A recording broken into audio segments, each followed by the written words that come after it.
Bonjour. Quand le peuple de Dieu a faim, le Seigneur prend soin de lui et le nourrit. À quelques siècles de distance, le même signe se reproduit, et il est raconté à la fois dans la première lecture et dans l'Évangile.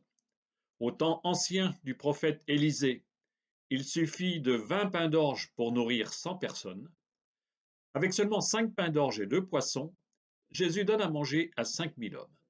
Et dans ces deux récits, il reste encore de quoi manger.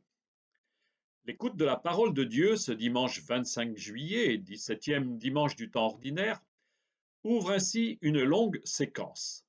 Pendant plusieurs dimanches, nous lirons en continu la suite du récit de la multiplication des pains. En effet, le chapitre 6 nous donne à entendre un long enseignement de Jésus, connu comme le discours du pain de vie. Mais cette année, il nous en manquera un passage, car la fête de l'Assomption tombe un dimanche. Nous voilà donc invités à approfondir notre faim spirituelle que seul le Seigneur peut combler, singulièrement au cours de l'Eucharistie du dimanche. Entre les deux récits de multiplication des pains d'orge, Paul nous donne quelques conseils pour vivre notre vocation de baptiser dans l'unité du corps qu'est l'Église. Sages conseils à méditer dans une Église sans cesse en risque de division. L'actualité récente invite à méditer ce passage de la lettre aux Éphésiens que nous continuons d'entendre dans la deuxième lecture. Et nous commençons donc par la première. Le prophète Élisée a pris la succession du grand prophète Élie, emmené vers Dieu dans un char de feu. Nous sommes aux environs des années 840 à 800 avant Jésus-Christ. Comme son maître Élie, Élisée s'oppose avec vigueur au roi d'Israël. Les actes d'Élisée sont racontés dans le deuxième livre des rois. Les chapitres 4 et 5 racontent successivement l'annonce à une femme stérile qu'elle va donner naissance à un enfant, la naissance de cet enfant, puis sa mort, son retour à la vie grâce à l'intervention miraculeuse du prophète, enfin, la guérison d'un étranger, Naaman, atteint par la lèpre. Au milieu de ces récits, le livre des rois nous apprend qu'une famine a mis à l'épreuve le pays. C'est alors qu'un homme vient vers Élisée et lui apporte 20 pains d'orge et du grain frais. Ce bref récit de miracle est tiré du deuxième livre des rois, au chapitre 4, les versets 42 à 44. En ces jours-là, un homme vint de Baal Shalisha, et prenant sur la récolte nouvelle, il apporta à Élisée, l'homme de Dieu, 20 pains d'orge et du grain frais dans un sac. Élisée dit alors, donne-le à tous ces gens pour qu'ils mangent. Son serviteur répondit, comment donner cela à 100 personnes? Élisée reprit, donne-le à tous ces gens pour qu'ils mangent, car ainsi parle le Seigneur, on mangera et il en restera. Alors il le leur donna, ils mangèrent, et il en resta, selon la parole du Seigneur. Ces 100 personnes sont des prophètes et leurs familles rassemblées dans le sanctuaire de Gilgal. On ne sait pas le nom de cet homme qui vient vers Élisée, ni d'où il vient. Il apporte au temple les premiers fruits de la nouvelle récolte, comme le demande la loi juive. C'est l'offrande d'un pauvre, mais elle va sauver la communauté de la faim mortelle. Élisée reproduit ici les mêmes signes étonnants que son maître Élie. Cette multiplication des pains fait écho à un autre récit du premier livre des rois. Lors d'une grande sécheresse, Élie s'était réfugié chez une pauvre veuve étrangère, et le peu de farine qui restait dans la jarre de cette femme avait suffi pour la nourrir, elle, son fils et le prophète. Le fils de cette femme est tombé malade et il meurt. Élisée s'étend sur lui et lui rend la vie. Plusieurs siècles plus tard, les évangiles comportent plusieurs récits où Jésus reprend les miracles des anciens prophètes en les amplifiant. Il rend la vie à des morts, il multiplie les pains. Mais la question qui surgit alors est la suivante. Jésus est-il prophète? Seulement prophète, comme le furent Élie et Élisée? Ou la question qui surgit est bien celle-ci. Qui est-il celui-là pour... Après cette première lecture, quittons pour quelques instants cette question est le thème principal de ce dimanche. Après avoir lu deux passages des chapitres 1 et 2 de la lettre aux Éphésiens les autres dimanches, nous écoutons ce matin un extrait du chapitre 4 de cette même lettre.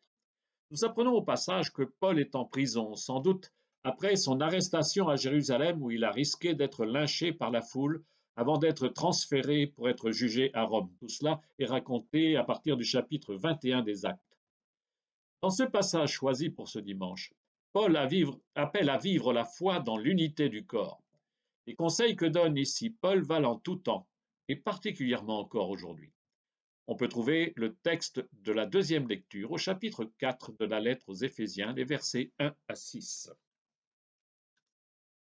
Frères, moi qui suis en prison à cause du Seigneur, je vous exhorte à vous conduire d'une manière digne de votre vocation. Ayez beaucoup d'humilité, de douceur, de patience. Supportez-vous les uns les autres avec amour. Ayez soin de garder l'unité dans l'esprit par le lien de la paix. Comme votre vocation vous a tous appelés à une seule espérance, de même il y a un seul corps et un seul esprit, il y a un seul Seigneur, une seule foi, un seul baptême, un seul Dieu et Père de tous, au-dessus de tous, par tous et en tous. Il s'agit bien d'une exhortation, c'est-à-dire d'un message fort qui puise dans le cœur de la foi chrétienne les encouragements à vivre conformément à cette foi. L'enjeu, c'est bien la cohérence entre la foi et la vie personnelle et communautaire. L'unité du corps, c'est Dieu lui-même. Un seul Dieu est Père et donc nous sommes tous frères. Nous avons tous le même Seigneur. Nous avons tous reçu le même baptême. Nous vivons tous du même esprit. Et le mot vocation revient 2 fois. C'est bien Dieu qui nous appelle à vivre l'humilité, la douceur, la patience et par-dessus tout, l'amour. Sans doute était-il aussi difficile de vivre ces valeurs fondamentales en ces premiers temps de la vie de l'Église. Ce n'est pas plus facile aujourd'hui. Cette semaine, le pape François a signé un document, on dit un motu proprio, pour demander aux évêques de vérifier si les chrétiens qui veulent célébrer la messe en latin selon le rituel d'avant Vatican II le font bien en respectant l'unité du corps et non en faisant un instrument de combat qui risque de mettre en cause l'unité de l'Église. Quelle tristesse pour tous si ce qui est le plus vital et sacré de notre foi, la liturgie de l'Eucharistie, devient le motif de nous diviser. Interrogeons-nous chacun, en méditant cette belle page de Paul, sur notre souci réel et mutuel de la communion dans l'unique corps du Christ. Et maintenant, revenons à notre thème central avec l'Évangile. Comme quoi, finalement, la deuxième lecture n'est pas si éloignée que cela des 2 autres lectures et particulièrement de l'Évangile que nous abordons maintenant. Car l'Évangile nous invite à méditer sur la nourriture offerte par le vrai berger, la parole et le pain, et donc bien sûr l'Eucharistie. Nous lisions la semaine dernière dans l'Évangile de Marc le récit où Jésus prend pitié de la foule parce qu'elle est sans berger. Et rappelez-vous, Jésus se met à les enseigner longuement. Nous aurions pu continuer le récit qui raconte chez Marc la multiplication des pains, c'est dans le même récit. Mais voilà, nous quittons Marc pour lire ce même récit chez Jean. La multiplication des pains est le seul récit de miracle raconté en même temps par les 4 évangiles. Il est même raconté 2 fois sous 2 formes différentes par Matthieu. Nous avons donc 5 récits de la multiplication des pains dans les évangiles. C'est dire s'il semblait vital aux premières communautés chrétiennes. Écoutons donc ce récit raconté de manière originale par Jean. En ce temps-là, Jésus passa de l'autre côté de la mer de Galilée, le lac de Tibériade. Une grande foule le suivait parce qu'elle avait vu les signes qu'il accomplissait sur les malades. Jésus gravit la montagne et là, il était assis avec ses disciples. Or, la Pâque, la fête des Juifs, était proche. Jésus leva les yeux et vit qu'une foule nombreuse venait à lui. Il dit à Philippe, où pourrions-nous acheter du pain pour qu'ils aient à manger? Il disait cela pour le mettre à l'épreuve, car il savait bien, lui, ce qu'il allait faire. Philippe lui répondit, le salaire de 200 journées ne suffirait pas pour que chacun reçoive un peu de pain. Un de ses disciples, André, le frère de Simon-Pierre, lui dit, il y a là un jeune garçon qui a 5 pains d'orge et 2 poissons. Mais qu'est-ce que cela pour tant de monde? Jésus dit, faites asseoir les gens. Il y avait beaucoup d'herbe à cet endroit. Ils s'assirent donc au nombre d'environ 5000 hommes. Alors Jésus prit les pains et, après avoir rendu grâce, il les distribua aux convives. Il leur donna aussi du poisson, autant qu'ils en voulaient.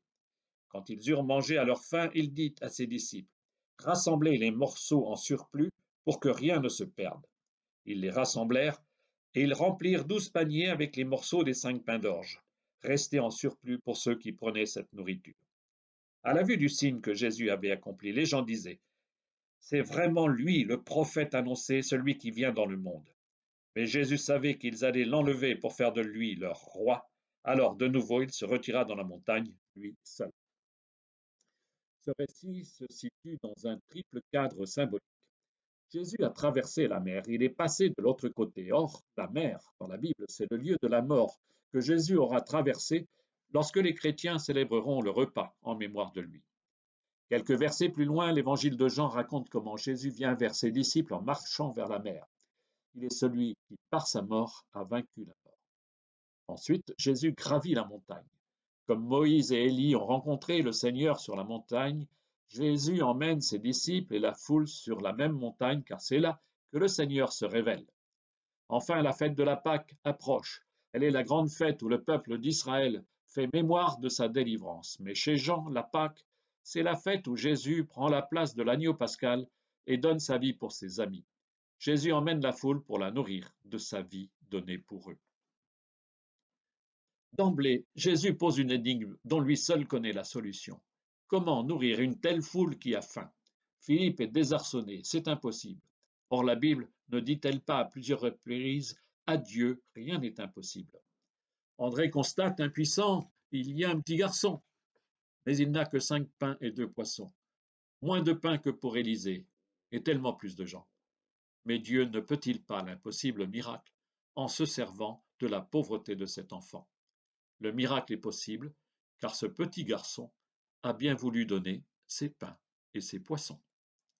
Comme dans le psaume 22, où nous chantons sur des prés d'herbes fraîches, il me fait reposer, Jésus fait asseoir la foule sur l'herbe. Et dans le même psaume, on chante, tu prépares la table pour moi. Le repas peut commencer. Comme au soir de son dernier repas, mais aussi comme à tout repas dans une famille juive, Jésus prend le pain et il rend grâce. Littéralement en grec, il eucharistie, avant de donner lui-même ce pain à manger. Les disciples chez Jean reçoivent le pain comme tout le monde. Celui qui donne à manger, c'est Jésus. C'est lui le vrai berger qui nourrit ses brebis. Il en reste 12 paniers qu'on recueille avec soin. Là, les disciples interviennent. Ce sont eux qui rassemblent les restes, de quoi leur permettre de nourrir l'humanité entière jusqu'à la fin des temps.